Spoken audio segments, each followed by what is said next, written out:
بعض الخطرات كيجيوني شي شباب كيقول لك اودي بغينا ندوزو ستاج عندكم، بغيت نتعلم من هذا المجال ديال العقار. يعني كيقول لك بغيت نتعلم منك اكثر، واش ممكن انني نخدم معاك؟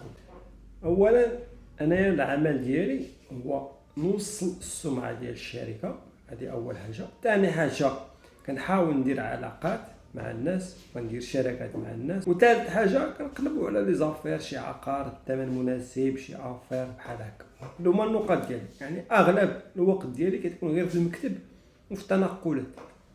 اما بخصوص البناء كاين الناس اللي يمكن في البناء، كنقول دائما ان افضل طريقه باش تدخل للدومين ديال العقار هي كتدخل كسمسار. علاش اولا يعني التجاره بحال اي تجاره، اي سلعه كما كان هنايا العقار. باش نختار انايا شي سلعه تكون زوينه خصني نعرف نفرق ما بين السلعه اللي زوينه والسلعه اللي خايبه، وعلاش هذه كتباع وعلاش الناس كيبغيو هذه. يعني كناخذ معلومات على يعني السلعه. كذلك هو العقار حتى هو خصني نعرف علاش هذا ساوي الثمن، علاش هذا رخيص، هذا علاش عنده طريق كبيره، هذا عنده واجهه مشمشه، عندها فرصه كبيره ماشي بحال فرصه مضيقه. كنحاول نعرف الاثمنه ديال العقار.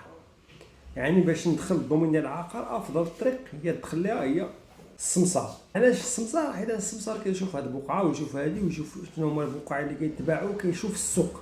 السمسار اللي فشي حاجه شديتي شي حاجه مزيان ما شديتيش انت.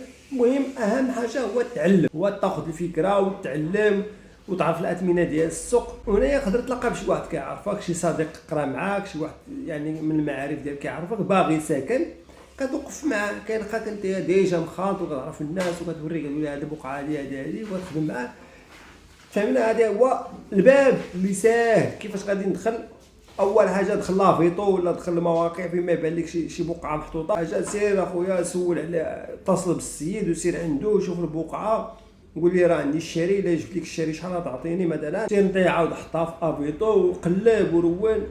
كيجيو الناس وبقى تهضر مع هاد الناس اللي بغاو يشريو وتهضر مع الناس اللي بغاو يبيعوا. هنا كتاخذ الفكره ورون. ما كانش يعني ما كاين غرام من المشكل.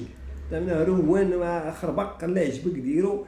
ديك الساعه ما عندك لا مشكل لا والو. ما يكون عندك شي وقيت تبقى هز عاوتاني التليفون ورون وسير شوف، وسير المجلس البلدي هز البلانات وسولهم يعني بشويه بشويه كتفهم وكتعرف هذا الدومين هذا، وكتخدم في واحد المنطقه فاش كتخدم وكتمكن فيها، وكتعرف دوك الحريفيه اللي دايرين بيك ودوك السماسريه وكتعرف هكا باش غادي تدخل للسوق ديال العقار بهذه الطريقه. هذه ابسط طريقه.